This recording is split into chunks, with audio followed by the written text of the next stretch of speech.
Assalamualaikum warahmatullahi wabarakatuh. Halo teman-teman, di video kali ini saya beserta rekan-rekan kelompok 3 ingin menyampaikan tentang pajak penghasilan pasal 24. Sebelum itu, izinkan saya memperkenalkan anggota dari kelompok 3 ini. Yang pertama ada saya sendiri, Sandra Agustin sebagai moderator, dan beberapa rekan saya sebagai pemateri, diantaranya adalah Sophia Tunisa, Dena Siti Aprilianti, Ivana Fitri, dan terakhir Rika Mailan Rahmawati.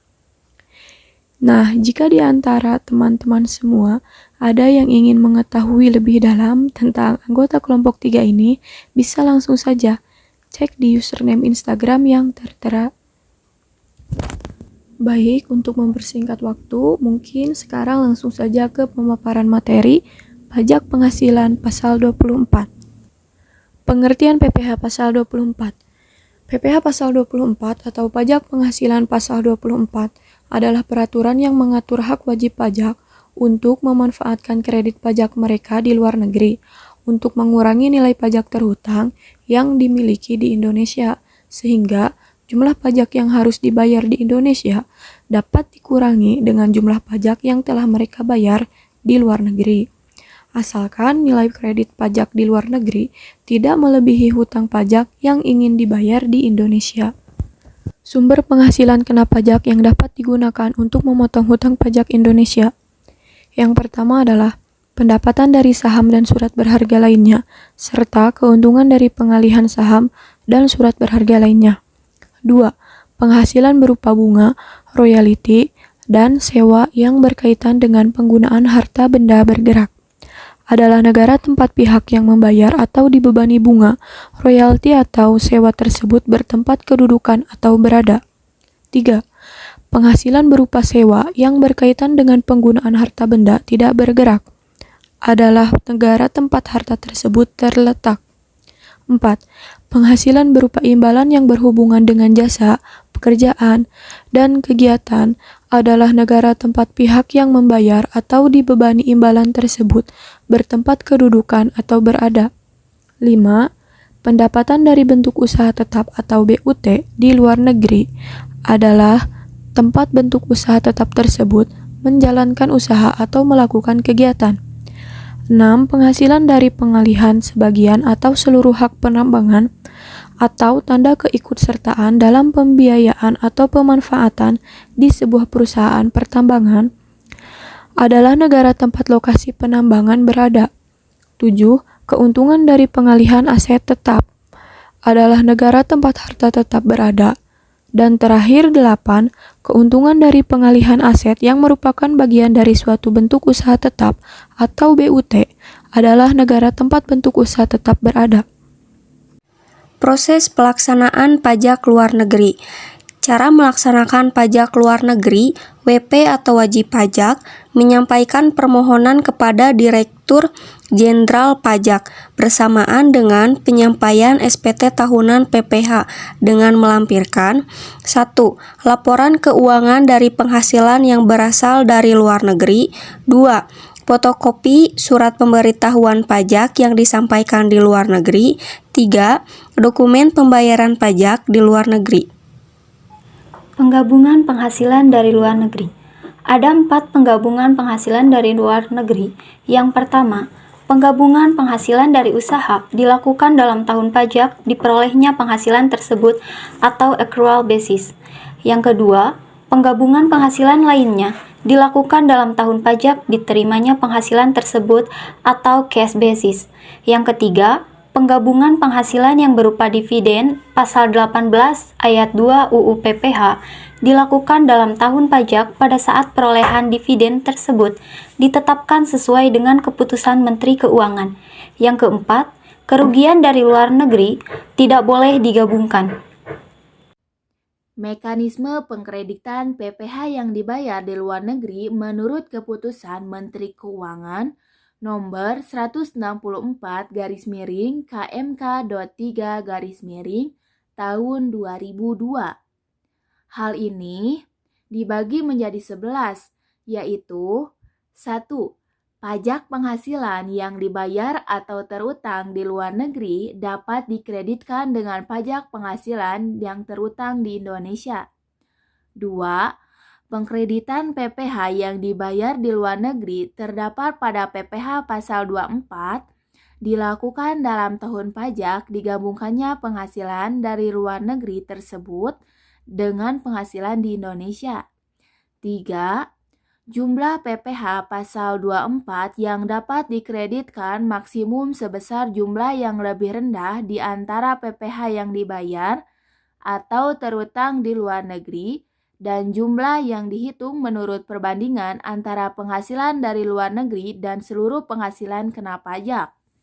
Atau maksimum sebesar PPh yang terhutang atas seluruh penghasilan kena pajak dalam hal di dalam negeri mengalami kerugian karena penghasilan dari luar negeri lebih besar dari jumlah penghasilan kena pajak. 4.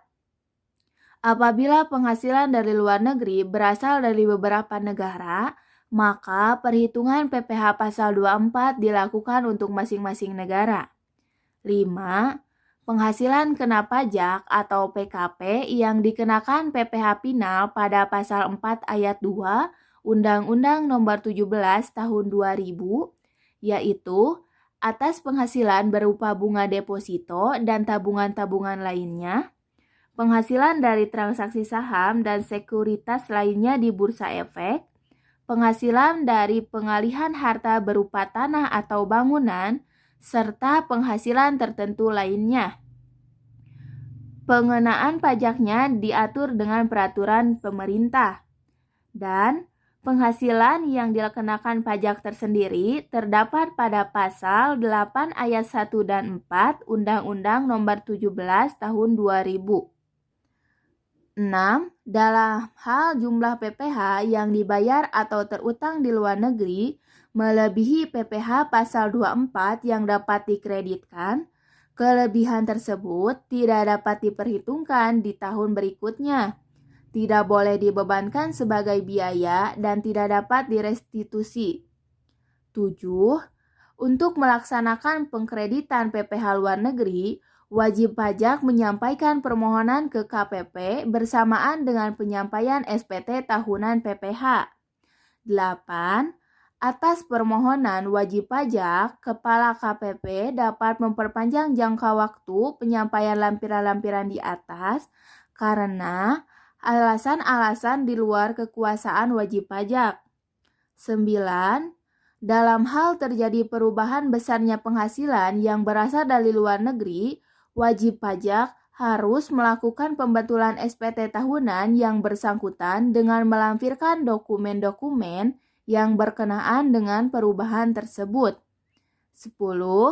Apabila karena pembetulan SPT tersebut menyebabkan PPh kurang dibayar, maka atas kekurangan bayar tersebut tidak dikenakan sanksi bunga. Yang terakhir, 11. Apabila karena pembatulan SPT tersebut menyebabkan lebih bayar, maka atas kelebihan tersebut dapat dikembalikan kepada wajib pajak setelah diperhitungkan dengan utang pajak lainnya. Berikut contoh perhitungan PPh 24 menggunakan batas maksimum kredit. PT Cemara memperoleh penghasilan neto dalam tahun 2014 sebagai berikut. Yang pertama, penghasilan dari luar negeri sebesar 5 miliar rupiah dengan tarif pajak sebesar 40%. Yang kedua, penghasilan usaha di Indonesia sebesar 4 miliar rupiah. Maka jumlah penghasilan neto adalah 5 miliar rupiah ditambah 4 miliar rupiah sama dengan 9 miliar rupiah. Maka batas maksimum kredit pajak diambil dari yang terendah dari 3 unsur perhitungan berikut. Yang pertama, PPh terutang atau dibayar di luar negeri, yaitu 40% dari tarif pajak dikali 5 miliar rupiah sama dengan 2 miliar rupiah. Yang kedua, PPh terutang menurut tarif pasal 17, yaitu 9 miliar rupiah dikali 25% sama dengan 2 miliar 250 juta rupiah. Yang ketiga, 5 miliar dibagi 9 miliar rupiah dikali 2.250 juta rupiah sama dengan 1.250 juta rupiah. Dengan demikian, kredit pajak yang diperkenankan adalah pada poin yang ketiga, yaitu sebesar 1.250 juta rupiah. Pada perhitungan ini, PT Cemara hanya memiliki satu cabang di luar negeri. Selanjutnya ada perhitungan batas maksimum kredit untuk setiap negara. Maksudnya di sini adalah memiliki cabang di luar negeri lebih dari satu. PT Diyaswati memperoleh penghasilan neto dalam tahun 2014 sebagai berikut. Yang pertama, pada negara A memperoleh penghasilan atau laba sebesar 2 miliar rupiah dengan tarif pajak sebesar 35%, yaitu 700 juta rupiah. Yang kedua, pada negara B memperoleh penghasilan atau laba sebesar 1 miliar rupiah dengan tarif pajak sebesar 20%, jadi 200 juta rupiah. Yang ketiga, penghasilan usaha di Indonesia adalah sebesar 5 miliar rupiah. Maka perhitungannya, yang pertama, penghasilan luar negerinya dihitung terlebih dahulu, yaitu penghasilan pada laba negara A dan negara B dijumlah, maka penghasilan luar negerinya sebesar 3 miliar rupiah. Yang kedua, penghasilan dalam negerinya itu 5 miliar rupiah. Yang ketiga, penghasilan kena pajak atau PKP 3 miliar rupiah ditambah 5 miliar rupiah sama dengan 8 miliar rupiah. Yang keempat, PPh terutang menurut pasal 17, yaitu 8 miliar rupiah dikali 25% sama dengan 2 miliar rupiah. Yang kelima, batas maksimum kredit pajak untuk masing-masing negara. Pada negara A, sebesar 2 miliar rupiah dibagi 8 miliar rupiah dikali 2 miliar rupiah dari tarif pasal 17 sama dengan 500 juta rupiah. Pajak di negara A sebesar 700 juta rupiah, maka maksimum yang dapat dikreditkan adalah sebesar 500 juta rupiah. Pada negara B, yaitu sebesar 1 miliar rupiah dibagi 8 miliar rupiah dikali 2 miliar rupiah dari tarif pasal 17 sebesar 250 juta rupiah. Pajak terutang di negara B sebesar 200 juta rupiah, maka maksimum kredit pajak yang dapat dikreditkan adalah sebesar 250 juta rupiah. Yang keenam, jumlah kredit pajak luar negeri yang diperkenankan adalah sebesar 500 juta rupiah ditambah 250 juta rupiah, maka hasilnya 750 juta rupiah. Adapun perhitungan lainnya pada rugi usaha di luar negeri. Untuk rumus perhitungannya sama menggunakan perhitungan batas maksimum kredit untuk setiap negara. Seperti perhitungan yang kedua. Hanya saja yang membedakan untuk kerugian tidak dapat dimasukkan dalam perhitungan atau tidak dihitung. Kesimpulan pajak penghasilan pasal 24 adalah pajak yang dipungut di luar negeri atas penghasilan wajib pajak di luar negeri. Pajak yang dibayar di luar negeri atas penghasilan luar negeri yang diperoleh wajib pajak dalam negeri boleh dikreditkan dengan pajak yang terutang dalam tahun pajak yang sama sebesar pajak yang diberi tahun di luar negeri tersebut, tetapi tidak boleh melebihi menghitung pajak yang terutang berdasarkan Undang-Undang Nomor 10 Tahun 1994. Terima kasih atas perhatiannya, kurang lebihnya mohon maaf. Demikian akhir presentasi kami, semoga bermanfaat untuk kita semua. Wassalamualaikum warahmatullahi wabarakatuh. Ada beberapa roti di nampan, makan bersama seorang janda. Jika ada salah mohon dimaafkan, jangan disimpan dalam dada. Stay safe and healthy teman-teman semua.